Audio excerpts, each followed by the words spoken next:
Hey, so we're going to talk a little bit about CVA. I know that you have had it before, and I'm really hoping that you're familiar with it from some of your past coursework. And so we are going to jump right in. So what is a cerebrovascular accident? It is what we often refer to as a CVA or stroke. Usually caused by a lesion or complex dysfunction in the brain.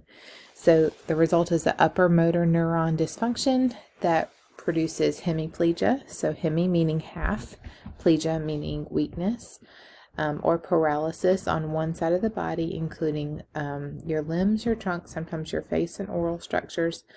Contralateral, that means on the opposite side to the hemisphere with the lesion. So if your brain bleed or the clot happens on the left side of the brain, a lot of times the right side of the body will be affected and vice versa. So what can happen along with that are sensory disturbances, cognitive and perceptual dysfunction, visual disturbances, personality and intellectual changes, because remember the blood flow to the brain and the brain function have been impaired and affected, and then a complex range of speech and language disorders, so affecting not only receptive but also expressive language. So some causes of CVA, I am going to let you watch these links on your own, so I'm not going to be posting them on here for the sake of time.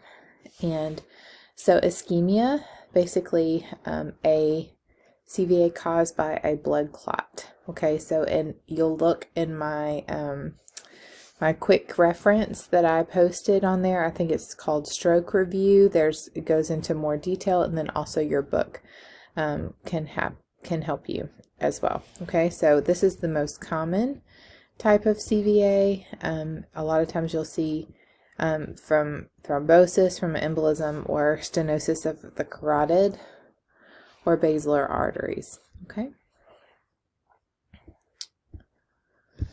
And then some risk factors that we can actually do something about are managing and decreasing hypertension, management of cardiac diseases and diabetes and glucose, cigarette smoking. AFib is one of the cardiac conditions that can be addressed and managed well because the risk for clot is increased, and so we see that goes with one of the most common causes of stroke. Cigarette smoking, we know that increases hypertension, also narrows your blood vessels and doesn't help you with breathing either. And then excessive alcohol or illegal drug use, and then lifestyle factors such as physical activity, obesity, diet, and then stress management. All of those can be contributing factors to stroke. Another type of CVA is a hemorrhage, so where somebody bleeds out, or they're bleeding. So you wouldn't want to use a blood thinner in this case, because if they're already bleeding, you don't want to cause further damage. Okay, so only 13% of CVAs are hemorrhage. Then there's hypertension that goes along with this, ruptured aneurysms, AFib, so hypertension meaning too much, your blood pressure is too high, it could cause a bleed. Arterial malformations, meaning your blood vessels are deformed, and then spontaneous hemorrhages too account for these. So signs and symptoms of a stroke. Hopefully I'm not having one right now. Be fast is a good, simple way to remember that. And anybody who's had a stroke has a higher incidence of having another one. And so even for your clients who have had stroke, they need to have this in their education. So sudden loss of balance, sudden loss of vision in one or both eyes, uneven facial droop or uneven smile. A lot of times you can have them smile, stick out their tongue, do it from side to side. Sudden arm weakness, have them hold their arms up here, see if one is falling or not. sudden slurred speech or trouble with or sudden onset of confusion. And then time really matters of when those symptoms started, because TPA and other emergency interventions are time sensitive. So TIAs, or mini strokes, are something you hear a lot about. They're usually mild and isolated, where someone might have a series of neurological symptoms that develop suddenly but only last like maybe 5 minutes to a few hours, but no longer than 1 day or 24 hours, and then they clear completely. This is a warning sign for a possible CVA, so we have to treat it like an emergency even if those symptoms clear. So you do still want your loved one or your client to seek medical attention immediately. And it could be associated with Atheroatherosclerotic Disease. So basically, again, narrowing and buildup in your arteries. Effects of CVA, we see really in my little stroke review handout. Strokes are named for their laterality, but also the blood vessel or space that is affected in the brain. So the outcome of a stroke actually depends on which artery supplying the brain was involved.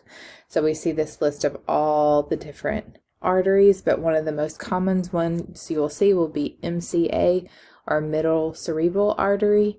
And that was probably one of the most common ones that I've seen in practice as well. So not only does your book say that, but also your teacher. So here's a good chart for you. And you'll just want to print out this slide and use it. So this is helping you locate where all those arteries are feeding the brain, and to be able to get a clearer picture of what that looks like. Here is what that actually looks like in the brain. So this is actually a simplified version of this. If you'll kind of look through here, see the pontine arteries and basilar arteries here, and then here's the basilar here. Okay, so it is kind of hard. So here's that MCA, middle cerebral artery, that we see most often affected in strokes, but it can happen anywhere. And we remember from some of your neuro work that you've already done that the brain, different parts of the brain have different functions, right? And so that's why strokes might vary significantly in how they present, because the brain is so complex and diverse in all the functions that it supplies and it commands. And so not one stroke is going to look the same as another. Even if you have two individuals with strokes in the same location, they might present differently. All right, so if the internal carotid artery is involved, they'll have something called contralateral, so hemiplegia. So on the opposite side, they'll have weakness, hemianesthesia, and homonymous hemianopia. So this is what their vision looks like. So homonymous meaning same side, so both on the affected side, and then half of it is out. And so this is what homonymous hemianopia looks like. So the dominant hemisphere is that's involved includes difficulty with aphasia, agraphia, acalculia, and right-left confusion, and finger agnosia. Okay, so there's lots of terms there. If you don't know these, I want to challenge you to begin looking them up in your book, or looking up in your medical terms. These are medical terms that you should already be familiar with, but if you don't know them, please go look them up. So their non-dominant hemisphere, there'll be visual perception dysfunction, unilateral neglect, anozagogia, constructional or dressing apraxia, attention deficits, and loss to topographical memory. So I want you to watch this video here.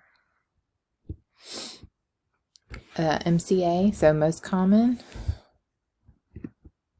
So you'll see opposite side weakness with greater involvement of the upper extremity and the face and the tongue. You'll see sensory deficit, so that's important to evaluate in your assessment. Contralateral homonymous hemianopia, so on the opposite side of the lesion, homonymous hemianopia. If it said ipsilateral, that would be the same side. Aphasia in the language dominant hemisphere, pronounced deviation of the head and neck toward the side of the lesion. Okay, so they're going to often be like this. Vertical perception can be impaired, and visual spatial deficits. So really position in space could be affected, and ability to like visual motor coordination. And then perseveration is seen in the non-dominant hemisphere. So the anterior cerebral artery, things that could happen. We see contralateral lower extremity weakness is more pronounced than upper extremity. I have not seen someone present with one of these types of strokes, and I've worked with many stroke patients. But they'll have apraxia, mental changes. You'll see more primitive reflexes like ATNR, STNR show back up. Bowel and bladder incontinence, total occlusion. So contralateral hemiplegia with severe weakness of the face, tongue, proximal upper extremity, and marked spastic paralysis of the distal end of the lower extremity. So they're very involved.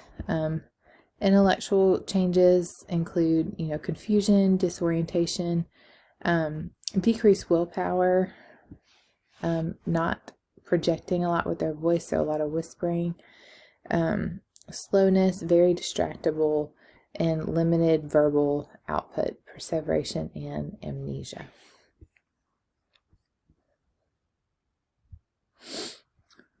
So, posterior cerebral artery.